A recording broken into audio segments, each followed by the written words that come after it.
General Bajwa को जैसे याद किया तो मुझे याद आया नवाज शरीफ साहब जब वापस आ रहे थे तो यूके से एक बयान जारी हुआ था पुरअमन हमसायगी का कि पीसफुल होना चाहिए नेबरहुड. मईशत को भी उन्होंने साथ ही जोड़ा था कि इसी से मुमकिन है. कब की बात है? ये जब अक्टूबर 2023 में वापस आ रहे थे नवाज शरीफ साहब. तो ये स्टेटमेंट पाकिस्तानी मीडिया में बहुत बजी थी कि नवाज शरीफ साहब भारत के साथ मामलात को नॉर्मलाइज करेंगे. फिर जयशंकर साहब जब पाकिस्तान आए एससीओ के लिए और मीनवाइल कुछ भारतीय सहाफ़ी आए तो नवाज शरीफ साहब से मुलाकात के लिए गए. मरीम नवाज भी थी वहाँ पे. तो यूँ लगा कि जैसे वो इस सिलसिले में कोई किरदार अदा कर सकते हैं. और आपने भी बात की थी तज्जिए में कि नवाज शरीफ साहब का किरदार माजी में भारत के हवाले से क्या रहा है. इस सिचुएशन को डिफ्यूज करने में नवाज शरीफ साहब आगे आएंगे. चले बलूचिस्तान में तो मेरा ख्याल है बड़ी सेंसिटिव सिचुएशन है. अगर मुझे मियाँ साहब पूछेंगे तो मैं कहूँगा कोई ज़रूरत नहीं आने की इस वक्त. ये बड़ी सेंसिटिव सिचुएशन है. इस वक्त इंडिया का मूड कुछ और है. आप चुप करके बैठें. Let the establishment handle this and let the government handle it. They know much more. इस वक्त अगर आपने कोई ऐसी बात की वो आपके खिलाफ जाएगी और इंडिया उसको एक्सप्लॉइट करेगा. तो बेस्ट ये है कि अभी आप चुप करके बैठे. ये ज़रूर है कि we should all condemn terrorism. We should condemn those who did this. Civilians के ऊपर अटैक करना we should condemn it wholeheartedly. और वो मियाँ साहब भी करे, सब करे, करना चाहिए. मैं थोड़ा सा सोचों में पड़ गया कि हमारे फॉरेन ऑफिस ने जो लफ्ज़ इस्तेमाल किया वो जब ये हुआ तो कहा कि we are concerned about this. इससे ज़्यादा करना चाहिए था, कंडेम करना चाहिए था. मगर मुझे समझ आई ना कि कंसर्न क्यों कहा उन्होंने, कंडेम क्यों नहीं कहा. क्यों? कि जब बलूचिस्तान हुआ हमारे साथ तो इंडिया ने कंडेम नहीं किया. जब हमारे साथ टेररिज्म होती है तो इंडिया नहीं कंडेम करता. तो फिर ये वही है ना इंडिया पाकिस्तान का. आप नहीं करते तो हम क्यों करें. कोई असूल नहीं है तो हमारे पास भी फिर कोई असूल नहीं है. Tit for tat. ये पुराना हमारा मसला है. इंडिया ने आज तक जो पाकिस्तान के अंदर टेररिज्म हो रही है, जो टीटीपी कर रही है, ये BLA कर रही है, कभी कंडेम नहीं किया. पंजाबी मारे जाते हैं, एथनिक क्लेंजिंग होती है कि इंडिया ने कभी कुछ नहीं कहा. तो फिर हमारा फॉरेन ऑफिस हमारी सर्विंग करती है, फिर व्हाई शुड वी. तो इससे ज़्यादा हम क्या करें. मगर फिर भी आपने देखा कि हमारी तरफ से सियासतदानों की तरफ से कंडेमनेशन भी आई है. जी, सबने मजम्मत किया है कि टेररिज्म जहाँ भी हो, जिस भी फॉर्म में हो. तो आई थिंक अच्छी बात है. We should go the extra mile. India नहीं करता ये. नहीं करता. तो इंडिया अब क्या करेगा. क्या पाकिस्तान में दहशतगर्दी के वाक़यात में इजाफा हो सकता है. वही BLA वही बिल्कुल होगा. मैंने प्रेडिक्ट किया था और मैं फिर कह रहा हूँ और इजाफा होगा, बिल्कुल होगा. और मैंने पहले भी कहा था, ये भी कहा था कि अब पहले फ़ौज आपकी और एस्टैब्लिशमेंट और सिक्योरिटी फोर्सेस जो थी वो वेस्टर्न बॉर्डर पे और टेररिस्ट के ख़िलाफ़ तैयारी कर रही थी और एक्टिंग में थी. अब उनको डाइल्यूट करने पड़ेंगे अपने रिसोर्सेज क्योंकि LOC के ऊपर भी अब इंसिडेंट्स होंगे और वो हॉट रहेगी.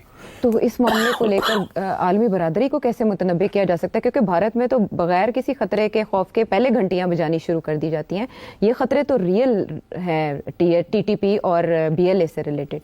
तो पाकिस्तान कैसे आलमी बरादरी को बता सकता है कि भारत इस तरह के इक़दाम पाकिस्तान में करना चाहिए ना. मगर नहीं हो रहा ना इनकी. क्योंकि पाकिस्तान की बात ज़्यादा तो पाकिस्तान ने पुराने ज़माने में बहुत सी ऐसे काम किए हैं जिसके साथ इंटरनेशनल कम्युनिटी की सिंपथीज़ जो है हमदर्दियाँ खो बैठे हैं. हमारी मतलब है कि our diplomacy has been very weak और हमने काफ़ी नेबरहुड के अंदर ये बात कहना कि किसी के कहने के ऊपर हमने ये किया, यार छोड़ो किसी के कहने पे आपने किया, ये कोई बात है.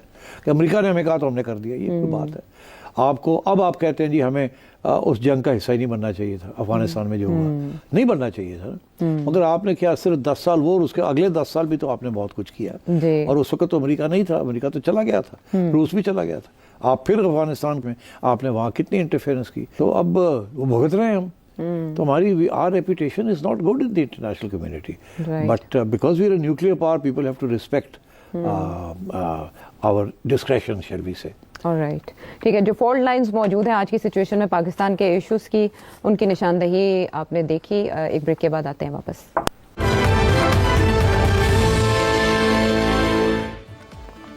Welcome back to the show. और अब शो में आपके सवालात इसी सिचुएशन से पैवस्ता. खुर्रम अमेरिका से क्या जानना चाह रहे हैं. सेक्रेटरी साहब, पाकिस्तान का जो रद्द अमल है इंडिया के अगेंस्ट, उसे अगर हम 2019 के रद्द अमल से कंपेयर करें तो डोंट यू थिंक कि इस दफ़ा ज़्यादा एग्रेसिव और ज़्यादा हार्ड है हमारा रद्द अमल. इसे आप जनरल आसिम मुनीर और जनरल बाजवा की सोच में फ़र्क कहेंगे या शहबाज शरीफ और इमरान खान की गवर्नमेंट का भी कोई रोल है इसमें. नहीं, बड़ी सिंपल सी है तो जवाब है. 2019 में इंडिया ने एक कदम उठाया था और वो एक कानूनी तौर पे कदम था. उसमें कोई वॉर मंगरिंग नहीं थी. उन्होंने कोई आपकी स्पेस नहीं कैप्चर की. उन्होंने कोई मिलिट्री एक्शन आपके ख़िलाफ़ नहीं किया, ना धमकी दी. उन्होंने बैठे बैठे एक कागज़ के ऊपर एक قانون پاس کر دیا تھا. تو اس کے ریئیکشن پھر کی اسی قسم کا ہونا تھا نا. کوئی جنگ کی بات تو ہو نہیں سکتی تھی, بکاز اس سے پہلے تو آپ نے امن کی بات کی ہوئی تھی ان کے ساتھ, ceasefire and so on and so fourth.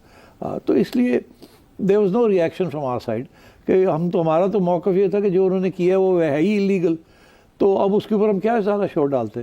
ہم تو کہتے تھے اب تو مانتے ہی نہیں ہیں 370 کو, آرٹیکل 370 کو. ہم تو کشمیر ریزولوشن کی بات کرتے ہیں. یہ اسپیشل اسٹیٹس تو ہے, یہ تو کشمیر والوں نے اندر کیا ہوا, ہمارے ساتھ تو مسئلہ اور ہے, پلیبسسٹ کا مسئلہ ہے. تو اس لیے آور ریئیکشن واز ویری نارمل. مگر پھر ہم نے تھوڑے آگے بڑھ گئے ہم اور ہم نے کہا کہ اچھا جی ہم اب تجارت بھی بند کر دیں گے, یہ کر دیں گے, وہ کر دیں گے. مگر انڈیا کی طرف سے تو کوئی ریئیکشن نہیں تھا اس وقت. انہوں نے کام کیا, آپ نے تھوڑا بہت ریئیکشن کیا. اس دفعہ تو الزام آپ پہ ہے کہ آپ نے گڑبڑ کی ہے, اس لیے انڈیا کا ریئیکشن اتنا اسٹرانگ ہے. اب اگر انڈیا کا ریئیکشن اتنا اسٹرانگ ہے کہ وہ دھمکیاں دے رہے ہیں کہ جنگ کریں گے, تو پھر آپ کا بھی ریئیکشن آنا پڑتا ہے نا. یو کانٹ دین سٹ بیک اینڈ سے ہاں کچھ نہیں ہوا. وہ آپ کو کہہ رہے ہیں نیوکلیر وار کی بات کر رہے ہیں, وہ دھمکیاں دے رہے ہیں, وہ اسٹریٹجک اسٹرائکس کی بات کر رہے ہیں, وہ پانی روکنے کی بات کر رہے ہیں, وہ کہتے ہیں کہ ہم کراچی کو بلاکیڈ کر دیں گے. تو اس صورت میں چپ کر کے بیٹھے رہو گے. تو you have to have at least an equally hard response because the provocation is coming from the other side. So I think that's the difference. اور کوئی اس میں کوئی راکٹ سائنس نہیں ہے. جی, اور اب اس سچویشن کو بڑی مہارت کے ساتھ ہماری لوکل سچویشن کے ساتھ ملایا ہے عمان سے عیسیٰ علی نے. آپ نے کشمیر کے بارے میں کہا کہ وہاں جو سیاح گئے ہوئے تھے وہ بھی بتا رہا تھا کہ کشمیر میں جگہ جگہ پر فوج تعینات تھے, لیکن جب یہ حملہ ہوا تو انڈین آرمی سارے غائب تھے. تو آپ اس کو 9 مئی جیسے کہ جنا ہاؤس کہہ سکتے ہیں, 9 مئی پی ٹی آئی کے خلاف جیسے ہوا ہے, اس وقت سارے روڈ سے پولیس اور سیکورٹی ادارے سارے غائب تھے اور 9 مئی ہو گیا. پی ٹی آئی جیسے کہتے ہیں سوچی سمجھی پلاننگ تھا ان کے خلاف. یہ کشمیر کا جو انسیڈنٹس ہے اس کو آپ یہ کہہ سکتے ہیں انڈیا کا سوچی سمجھی پلاننگ تھے پاکستان کے خلاف, یہ پاکستان کے لیے 9 مئی انہوں نے بنایا. آپ اس کو یہ کہہ سکتے ہیں؟ نہیں کہہ سکتے. اس لیے نہیں کہہ سکتے کہ بہت فرق ہے. اگر یہ پاکستانی اسٹیبلشمنٹ, میرا موقف یہ ہے کہ انڈین اسٹیبلشمنٹ نے یہ خود کروایا, تو پھر اگر آپ کا بات سنی جائے تو اس کا یہ مطلب ہے کہ پاکستانی اسٹیبلشمنٹ نے خود یہ کروایا تھا پی ٹی آئی کو اندر کرنے کے لیے.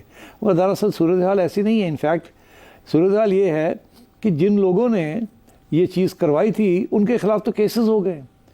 یہی تو الزام ہے کہ جنرل فیض اور کچھ فوجیوں نے مل کے یہ ایک پلان بنا عمران خان کے ساتھ تاکہ یہ چیز, اسی لیے ان کو ڈسمس کر دیا گیا ہے.